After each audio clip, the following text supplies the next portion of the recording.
अगर आपको भी बारिश या गर्मी के मौसम में जो उमस हो जाती है, उस समय पे नमी या ह्यूमिडिटी की वजह से शरीर के कुछ भागों पर खुजली हो रही है, जलन पड़ रही है और वो हिस्सा लाल पड़ गया है, जैसा कि स्पेशली थाइस के इनर पार्ट में हो जाता है, यानी कि जो जांघें होती हैं उसके अंदर के भागों में हो जाता है, एक्जिला यानी कि अंडर आर्म्स पे हो जाता है, फीमेल्स में ब्रा के नीचे के पार्ट पे हो जाता है, या शरीर के उन भागों में हो जाता है सभी लोगों में जहां पर टाइट कपड़े पहनने की वजह से स्वेटिंग यानी कि पसीना बहुत ज्यादा आता है। अब खुजली इतनी होती है कि आप डॉक्टर के पास जाकर उन्हें दिखाते हैं और डॉक्टर आपसे कहते हैं कि आपको फंगल इन्फेक्शन हो गया है, जो कि इस मौसम में बहुत ही ज्यादा कॉमन होता है। डॉक्टर के द्वारा आपको कुछ क्रीम्स एडवाइस कर दी जाती है, एंटी फंगल क्रीम्स, और आप उन्हें लगाते हैं, कुछ दिन ठीक होता है, पर कुछ दिनों बाद ये वापस से हो जाता है। अब आप परेशान होते हैं कि कितनी बार आप क्रीम का यूज करते हैं और इसे कैसे खत्म किया जाए, दूर किया जाए,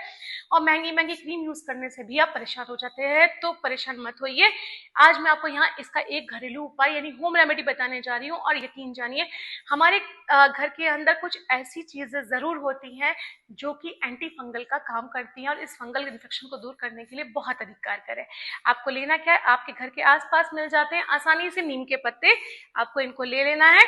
और इनकी डंडी में से पत्तियां तोड़ लीजिए और इन पत्तियों को सुखाकर आपको इसका बिल्कुल महीन सा पाउडर बना लेना है, कुछ इस तरीके से। देखिए, बिल्कुल फाइन पाउडर बनाना है। अगर इस मौसम में पत्तियां ना सूख पा रही हो तो आप ऐसा भी कर सकते हैं कि उन्हें माइक्रोवेव में या एयर फ्रायर में भी सुखा सकते हैं, जल्दी सुखाने के लिए ये। और साथ ही में आपको लेना है हल्दी पाउडर, और एक तीसरी चीज आपको जो लेनी है वो है गेरू पाउडर यानी कि गैरिक, जो कि आसानी से किसी भी पंसारी शॉप पे मिल जाता है। साथ ही हमारे घर में मौजूद रहता है मस्टर्ड ऑयल यानी कि सरसों का तेल। अब आपको करना क्या है, आपको ये जो नीम का पत्तियों का पाउडर बना है इसको लेना है 1 चम्मच, आधा चम्मच हल्दी पाउडर और 1 चम्मच गैरिक का पाउडर लीजिए, और इसमें मस्टर्ड ऑयल यानी कि सरसों का तेल डाल के इसका एक पेस्ट जैसा बना लीजिए, ना बहुत गाढ़ा ना बहुत पतला। और इस पेस्ट को जहां जहां आपको इन्फेक्शन हुआ है वहां वहां पे उस हिस्से को पानी से साफ कर लीजिए,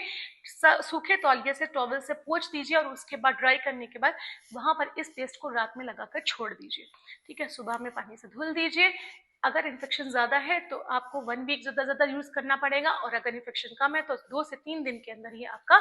ये परेशानी दूर हो जाएगी। जब आपका इन्फेक्शन, लेकिन बात ध्यान रखिए, जब आपका इन्फेक्शन दूर हो जाए उसके बाद भी इस पेस्ट को आपको क्या करना है, तेल डाल के थोड़ा और पतला कर लेना, पानी नहीं डालना, और जहां जहां पे इन्फेक्शन हर बार आपको हो जाता है वहां वहां पर इसको हल्का हल्का तेल को लगाकर छोड़ दीजिएगा, ताकि इन्फेक्शन को दोबारा ना हो पाए। इसी तरह की अधिक जानकारी के लिए हमारे साथ जुड़े रहिए, यूट्यूब पे, फेसबुक पर, इंस्टाग्राम पे डॉक्टर नीतू स्वरूप के नाम से। और अगर आपको कोई डिटेल में और कोई जानकारी चाहिए, होम रेमेडी चाहिए, या कुछ आप और जानना चाहते हैं आयुर्वेद से रिलेटेड, तो कमेंट सेक्शन में जाके कमेंट कीजिए।